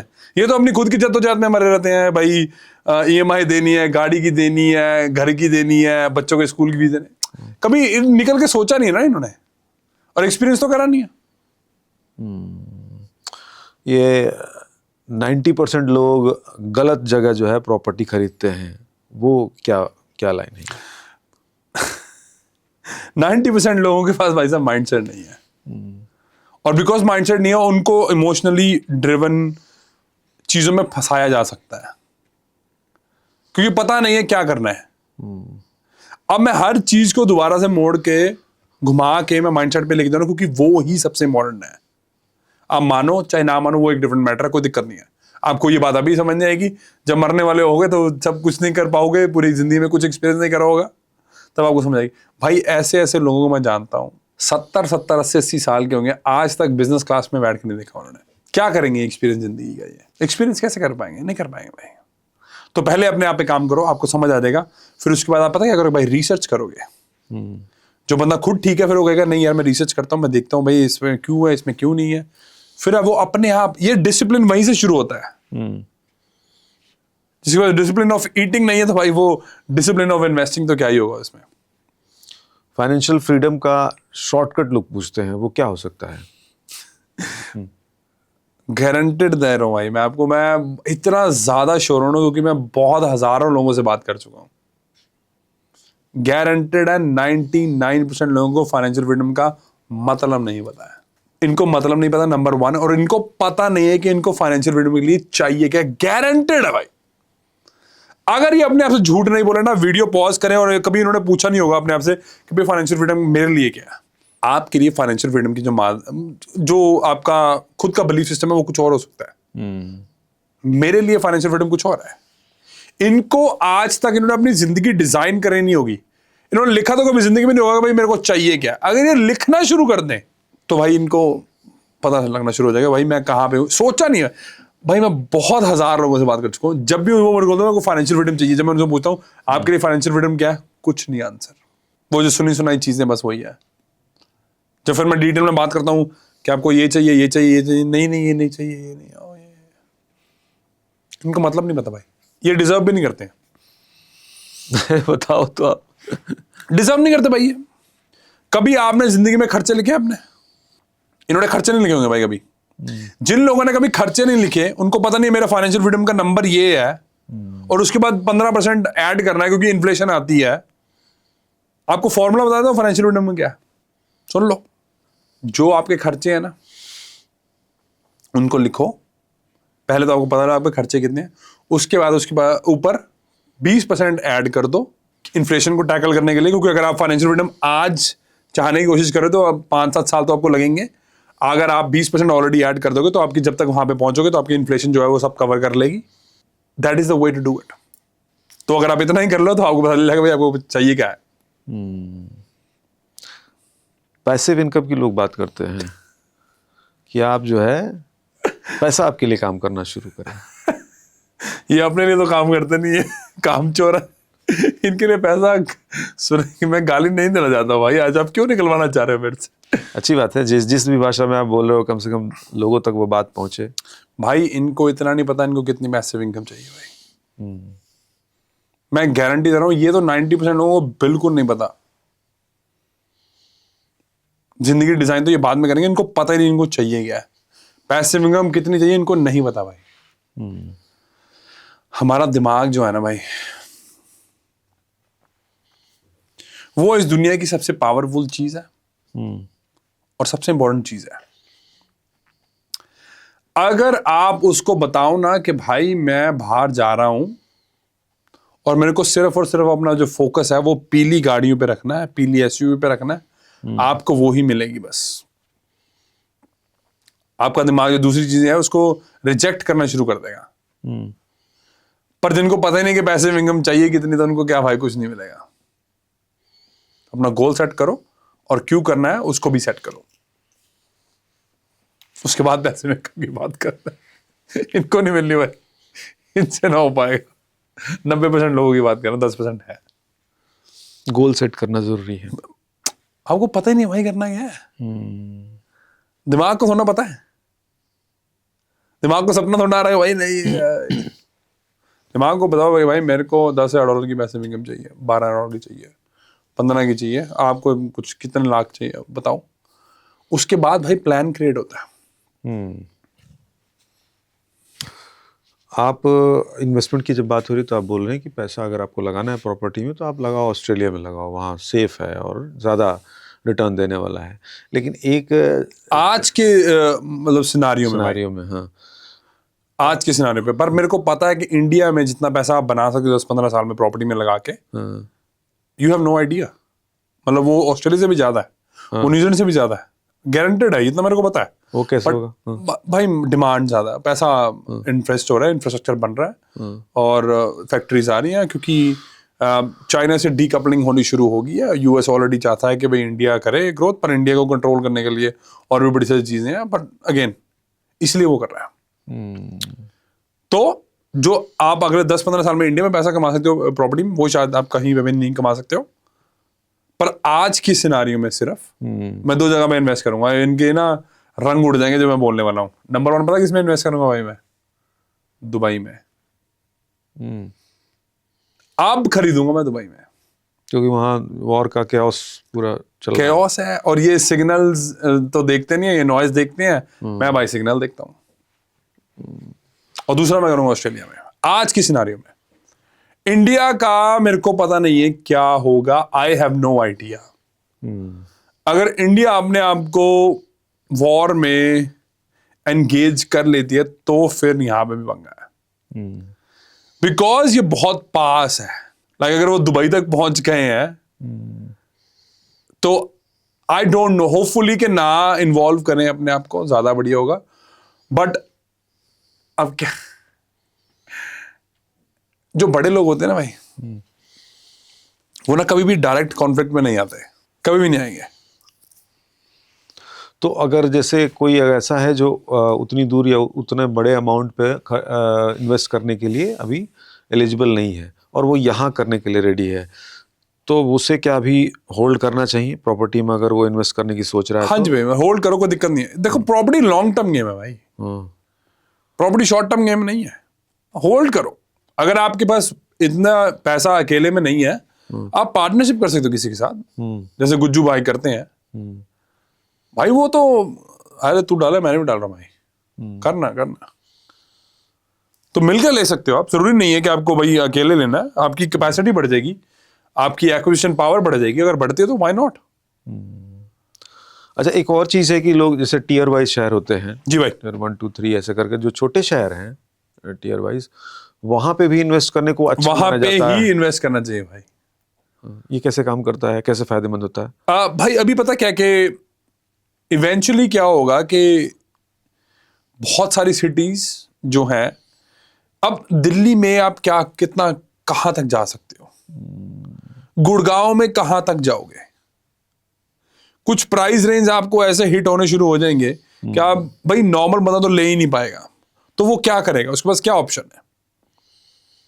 दे have no other option but to go to second tier cities as well. और उसके बाद ये है कि भाई कि मेरे को लगता है कि अब ये तो ऑब्वियसली इनकी प्लानिंग है, जो इंडियन गवर्नमेंट है उसकी प्लानिंग है कि भाई भारत सरकार की क्या है कि मेरे को लगता है कि इनको ना जो सेकंड टियर सिटीज है ना, वहां पे लोगों को फोर्स करना शुरू कर देना चाहिए।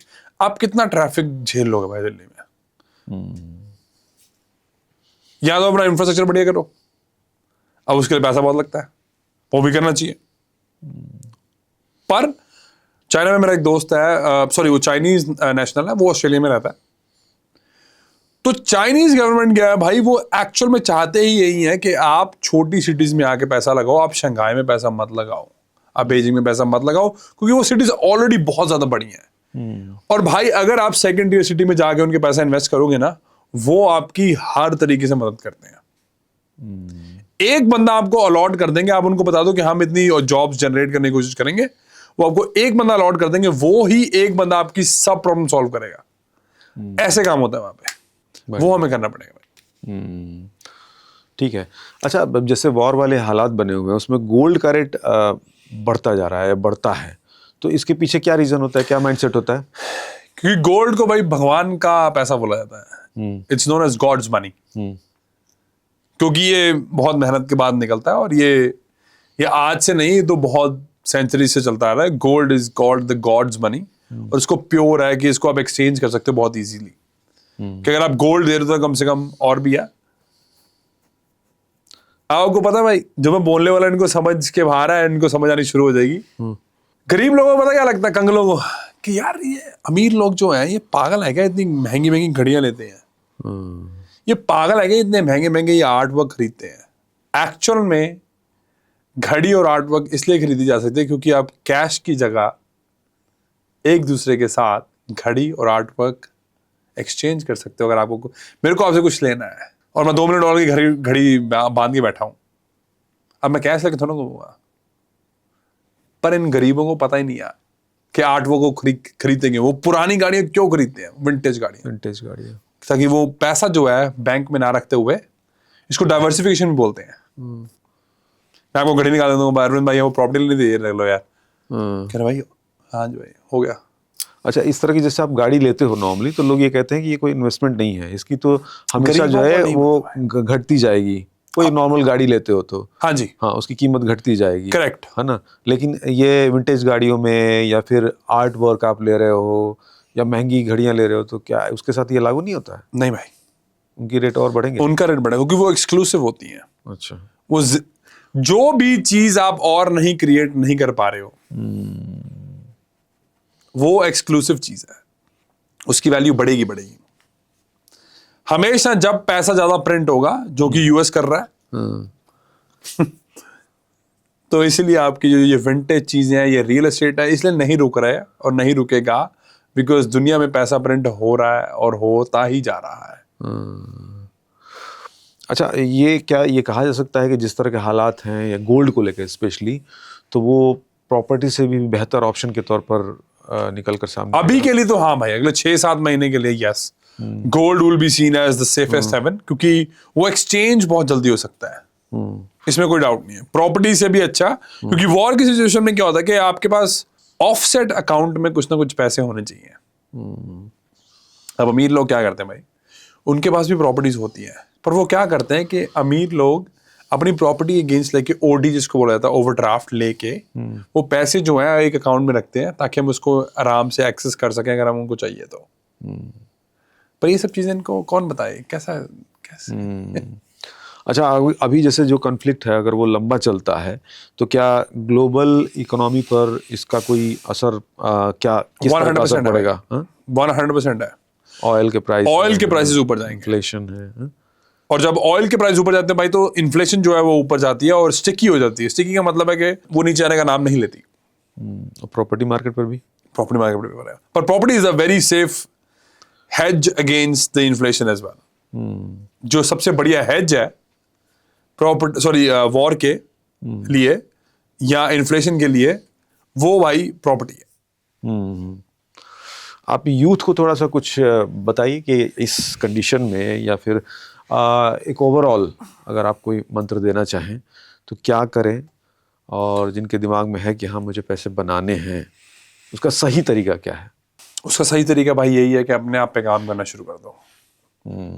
कुछ मेंटर ढूंढो, कोई कोच ढूंढो। अभी आने से पहले मेरे को किसी ने क्वेश्चन पूछा था, मैं कनॉट प्लेस में था, तो कोई मेरे को जानता था, उसने कह रहा भाई मैं 22 साल का हूँ, मैं क्या करूँ, मेरे को पैसा कमाना है। मैंने कहा भाई अपने आप पे काम शुरू करो, क्योंकि जो JP Morgan Chase का सीईओ है वो जेमी डायमंड है। जेमी डायमंड एक न्यूयॉर्क का जो बैंक है उसके सीईओ का असिस्टेंट था। प्रॉक्सिमिटी इसको बोलते हैं कि अगर आप ऐसे लोगों के साथ जुड़ने की कोशिश करो जो ऑलरेडी वहां पे पहुंचे हुए हैं, जिनसे आप सीख सकते हो, और कंगलों की तरह पैसे मांगने में शुरू कर देना उनसे।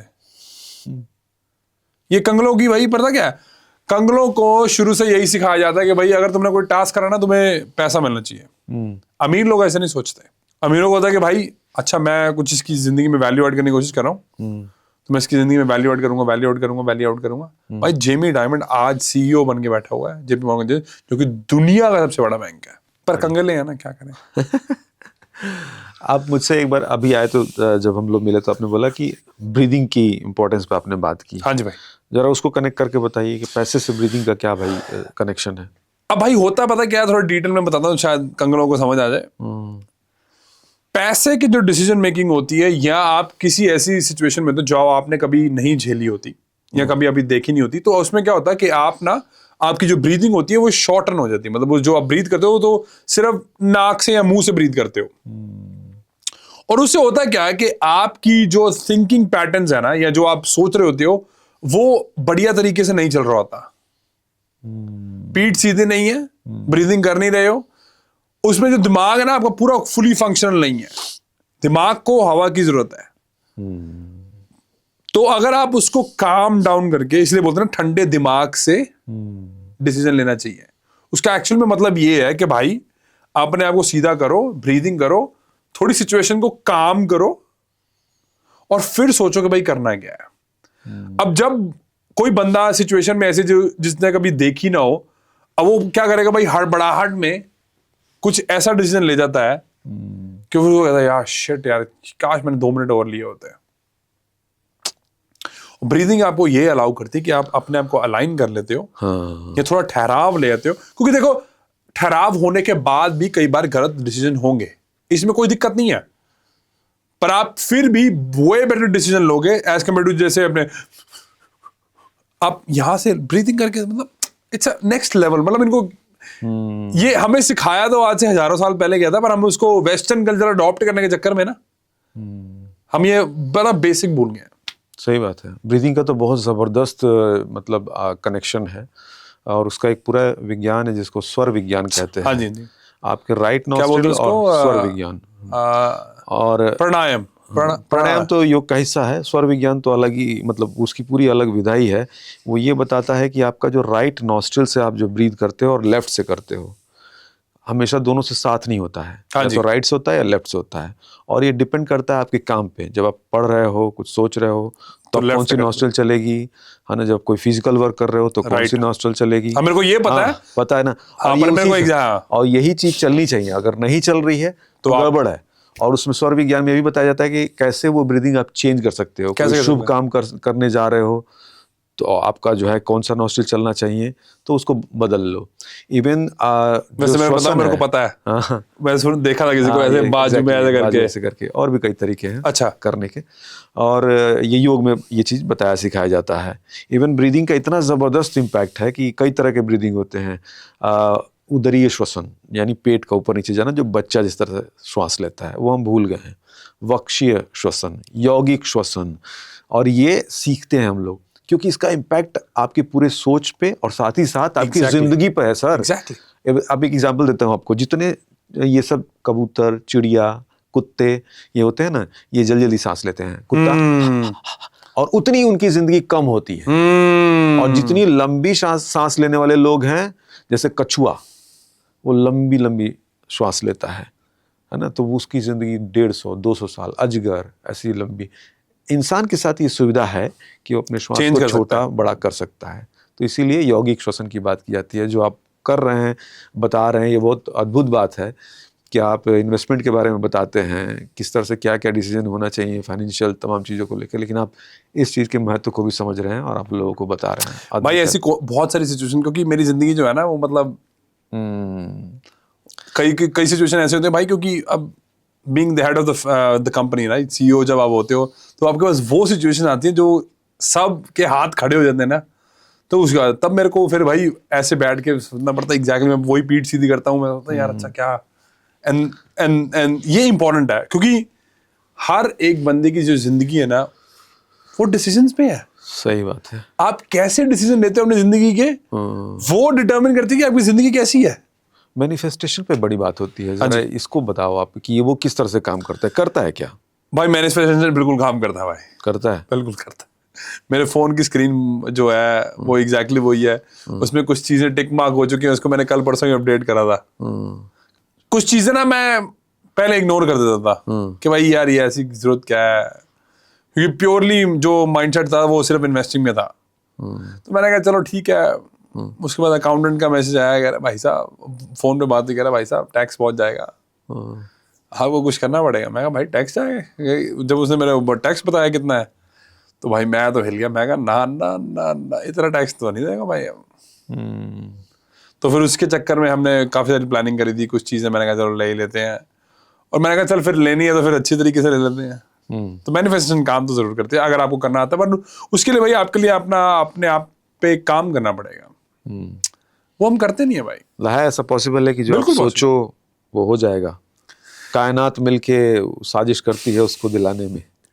पता भाई हर धर्म में, चाहे वो कोई भी धर्म है, आप क्रिश्चियनिटी उठा लो, हिंदुज्म उठा लो, सिखिज्म उठा लो, कुछ भी कोई भी आप अगर रिलीजन उठा लो, तो उन सब की ना एक बात पे सहमति है कि भाई आप जो सोचोगे ना वो ही बनोगे। तो वो मैनिफेस्टेशन की बात ही है ना, वो देखा जाए तो, कि आप जो सोचोगे वो ही बनोगे। बाकी डिपेंड करता भाई कि हम बिलीव करते हैं कि नहीं, क्योंकि हमारा बिलीफ सिस्टम जो है ना वो बहुत इंपॉर्टेंट रोल प्ले करता है इसमें। और कई बार अगेन इनकी गलती नहीं होती, पर ये फंस जाते हैं, ऐसे फंस जाते हैं कि भाई जो भगवान ने जब जहां पे आपको पैदा करना था वो तो करना होता है, पर एक टाइम के बाद आपकी खुद की रिस्पॉन्सिबिलिटी होती है कि भाई मैं अपने आप को सुधारूं या इस चक्र में से मैं निकलूं। तो पर विक्टिम माइंडसेट करके ना हम वहां से नहीं निकल पाते। मतलब ये संभव है ना कि कोई गरीब है, गरीब परिवार से है, तो वो धन इकट्ठा कर सकता है, पैसे जमा कर सकता है, अपनी ज़रूरत की चीज़ें ले सकता है, अपनी ज़रूरत के जो लोग हैं उन पर भी लुटा सकता है, दे सकता है। तो ये आप जो गरीब माइंडसेट की बात करते हैं, कंगला माइंडसेट आजकल नया वर्ड लेके आया हूं। अमीर माइंडसेट, तो हाँ ठीक है, जरा इसको जरा एक बार और लास्ट में समझाइए और फिर उसके बाद हम समापन की ओर जाएंगे। अमीर माइंडसेट वो है भाई जिसके स्टैंडर्ड्स होते हैं। अब मेरा स्टैंडर्ड ऐसा है कि भाई अगर जाऊंगा तो बिजनेस क्लास में जाऊंगा, नहीं तो नहीं जाऊंगा। लोग बहुत पैसे बचाते हैं, मतलब मैंने देखा है मिडिल क्लास में, यहाँ कुछ पैसे ऐसे कर लो, बचा लो, ऐसे नहीं ऐसे ही रहे। गरीब कंगला माइंडसेट। तो वो तो ये भी सोचते हैं ना कि भाई ये पैसे बचा के मैं हो सकता है कहीं और फ्यूचर के लिए या अपने बच्चों के लिए या अपने पेरेंट्स के लिए कहीं कहीं वो सेव करते हैं। ऐसे नहीं होता है सेव? कहीं पे मैं पढ़ रहा था भाई, कि पढ़ा था या किसी ने मेरे को बोला था, मेरे को एग्जैक्टली याद नहीं आ रहा, पर जो भी था बहुत बढ़िया था। शायद मेरे को किसी ने बोला था ये बात, मेरे को याद नहीं आ रही एग्जैक्टली। उसने मेरे को बोला था कि भाई जो पैसा होता है ना वो पानी की तरह होता है। तो मेरे को ये बात याद है कि ये मेरे को ना बहुत कुछ 2 साल 2.5 साल पहले ये बात समझ आई बहुत अच्छी तरीके से कि भाई जब वो बोलता है पैसा पानी है, उसका मतलब क्या था। जब भी आप पैसे को ब्लॉक करने की कोशिश करोगे या उसको स्टोर करने की कोशिश करोगे, वो या तो बदबू मारेगा या तो वो उसमें कीटाणु हो जाएंगे। अबंडेंस तभी आती है भाई जब आप खुद अबंडेंट हो, आप हर जगह पैसे बचाने की कोशिश करते हो। तो ऐसे भी तो लोग हैं जो पैसे उड़ाते रहते हैं और बर्बाद हो जाते हैं, बेवजह पैसे उड़ा रहे हैं। भाई पैसा आप किस पे लगा रहे हो वो भी डिपेंड करता है ना। अब आप बदतमीजियां करोगे, अब पैसे की रिस्पेक्ट तो करनी है ना, मतलब पैसे की डिसरिस्पेक्ट नहीं करनी है भाई। पैसा रिस्पेक्ट मांग रहा है क्योंकि पैसा एक स्पिरिचुअल गेम है, हम ऑलरेडी बात कर चुके हैं। वो रिस्पेक्ट मांगता भाई, मेरी रिस्पेक्ट कर, बस दैट्स इट। पैसे की डिसरिस्पेक्ट करोगे, अब आपको पता है आप डिसरिस्पेक्ट कैसे करते हो, मेरे को बताने की जरूरत नहीं है। कहाँ मुजरा देख रहे हो, क्या कर रहे हो, सब पता तो है। ओनली फैंस में तुम जाकर लड़कियों के सब्सक्राइब कर रहे हो, अपने आप पर पैसे खर्च नहीं कर रहे हो। अभी किसी लड़की का पीछे किसी ने मेरे को ना अवेयर करवाया कुछ। एक लड़की है, वो इन्फ्लुएंसर है, वो दिल्ली की है एक्चुअली में। तो भाई वो लड़की पता क्या करती है, उसकी इंस्टाग्राम पे पता नहीं कितने हजार लोग थे। तो वो हर बंदे से कुछ $450 $4.5 ₹4,500 चार्ज कर रही है। अच्छा। तो भाई वो महीने के 11 लाख रुपए कमा रही है, सिर्फ और सिर्फ अपना शरीर दिखा के। पैसा कह रहा है कि भाई ये सब काम मत कर। ये उसकी डिसरिस्पेक्ट है ना, कि मतलब तू अपने आप पे पैसा नहीं इन्वेस्ट कर रहा, पर जस्ट बिकॉज तू किसी को देखना चाहता है और तू पैसे का मिसयूज कर रहा है, तो कैसा होगा भाई। इसीलिए जब आप रोम की हिस्ट्री पढ़ते हो ना, रोम का जो गिरना शुरू हो गया था ना, वो यहीं से हो गया था, क्योंकि वो आउट ऑफ कंट्रोल हो गए थे। वो उनका पैसा ऐसा यूज हो रहा था कि उसको नहीं होना चाहिए था। वो बस, अब मैं वो वर्ड्स यूज नहीं करना चाहता कि बीप पार्टीज होती थी वहां पे। क्या बंदा क्या कर रहा है, क्या बंदा क्या कर रहा है, किसी को कोई लेना नहीं है।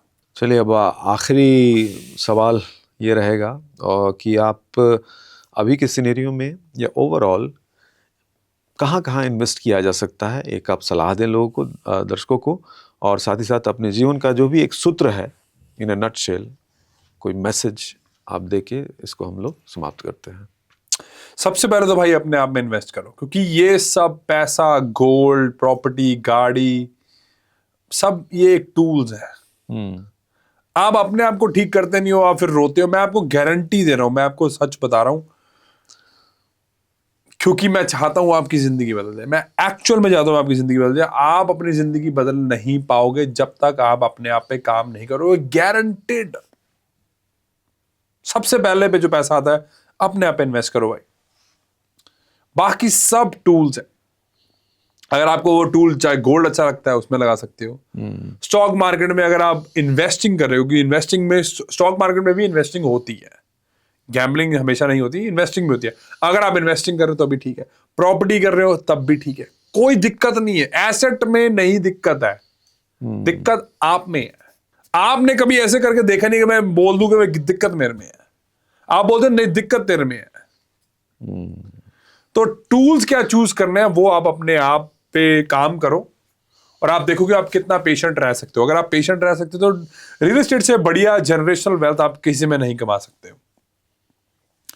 अब इनको जनरेशनल वेल्थ का मतलब नहीं समझना होगा, वो बता रहा हूँ। जनरेशनल वेल्थ वो होती है जो आप मर जाओगे तो उसके बाद भी 4-5 पुश्तें आराम से बैठ के खा सकती हैं। वो रियल एस्टेट से बढ़िया कहीं नहीं हो सकती। 95% जो मिलियनर्स बने हैं वो रियल एस्टेट से बने हैं। 90 to 95%। तो अगर आपको जनरेशनल वेल्थ चाहिए तो वो चाहिए, वो आप प्रॉपर्टी में कर सकते हो। अगर आपको इन्वेस्टिंग करनी है तो स्टॉक मार्केट भी खराब नहीं है। इन्वेस्टिंग, मैं डिफरेंस बता रहा हूँ, गैम्बलिंग और इन्वेस्टिंग में बहुत फर्क होता है, ठीक है। पर गेम को समझने की कोशिश करना, तब इन्वेस्ट करना, क्योंकि स्टॉक मार्केट में पैसा लगा के आप सोच के सो नहीं सकते। हाँ, अंटिल अनलेस आपने सिप करी है, ETF करा कुछ, मतलब that's a very different thing. काफी सारी चीजें हैं, बट यस, ये सब टूल्स हैं। गोल्ड में करना कोई दिक्कत नहीं है। पहले, उससे पहले भी यही पॉइंट है कि आपको चाहिए क्या, वो डिफाइन कर लो। आपको पैसिव इनकम चाहिए क्या, आपको जनरेशनल वेल्थ चाहिए, सब प्लानिंग उसके बाद होती है। इन्होंने आज तक अपने आप से ये क्वेश्चन नहीं पूछा होगा कि मेरे लिए इंपॉर्टेंट क्या है और मेरे को चाहिए क्या है। बस जिस बंदे ने अभी तक आपसे, अपने आप से यही बात नहीं करी कि मेरे को कैसी जिंदगी डिजाइन करनी है अपनी, भाई वो कैसे कर पाएगा। पैसे से खुशी मिल जाती है। आपने तो बहुत पैसे वाले लोगों को देखा होगा, उनके लिए काम किया होगा। नहीं भाई, खुद भी बनाए हैं। पैसे से खुशी नहीं मिलती सबको। फिर पैसा क्यों कमा रहे? सबको नहीं मिलती, सबको नहीं मिलती। अभी हम थोड़े पहले ही किसी की बात कर रहे थे, उसके बाद पैसा बेअंत है पर वो बंदा चल नहीं पा रहा है, कैसे खुशी मिल जाएगी उसको। फिर असली वेल्थ पैसा क्या है? असली वेल्थ पैसा है, सॉरी पैसा नहीं है, क्योंकि पैसा एक बाय प्रोडक्ट है भाई। पहले हेल्थ फिर पैसा, बैलेंस करना पड़ेगा आपको। उसको बोलते हैं HRCM, health, career, relationship, money. इस सबको चीजों को बैलेंस अगर आप नहीं करोगे तो आप गिरोगे भाई। इसीलिए जब भी मैं प्लानिंग करता हूं किसी बिजनेस की या किसी क्लाइंट की कंसल्टिंग करता हूं मैं, तो उनको बोलता है कि भाई यार आपको ना सारी जगह देखना है। अगर आप सारी जगह इन 4 चीजों पे फोकस नहीं करोगे तो आप नहीं कर पाओगे, गारंटेड है। मतलब आपकी जिंदगी इम्बैलेंस रहेगी हमेशा। और वो असली, उसके बाद अगर पैसा है तो भी कोई फायदा नहीं है, पर पैसा चाहिए जरूर है। HRCM में पैसा भी चाहिए, पर सिर्फ पैसा होने से नहीं है, उसको बाकी जो एस्पेक्ट है उसमें भी आपको बैलेंस करना पड़ेगा। बहुत बढ़िया सर, शानदार। मतलब पैसे को लेकर आपका नज़रिया और जो बताने का तरीका है वो काफ़ी डिफरेंट और जो जुबान आपने इस्तेमाल की वो तो कातिलाना है। कंगलो। बहुत बहुत शुक्रिया, thank you Thank you so so much, much. भाई। Thank you, बहुत उम्मीद है मजा कि आया। हम फिर से मिलेंगे। अब यहाँ से आप सीधे जाएंगे ऑस्ट्रेलिया या क्या? नहीं भाई, अभी तो नहीं जाऊंगा। अभी दिल्ली की गलियों में भटकना है? दिल्ली की गली में भटकेंगे थोड़ा बहुत। घर है आपका। बुलाए हैं लोगों ने, क्या करें, बुलाते हैं तो चले जाते हैं, घूमते फिरते हैं। बहुत बढ़िया sir, thank you so much. Thank you. Thank you, thank you.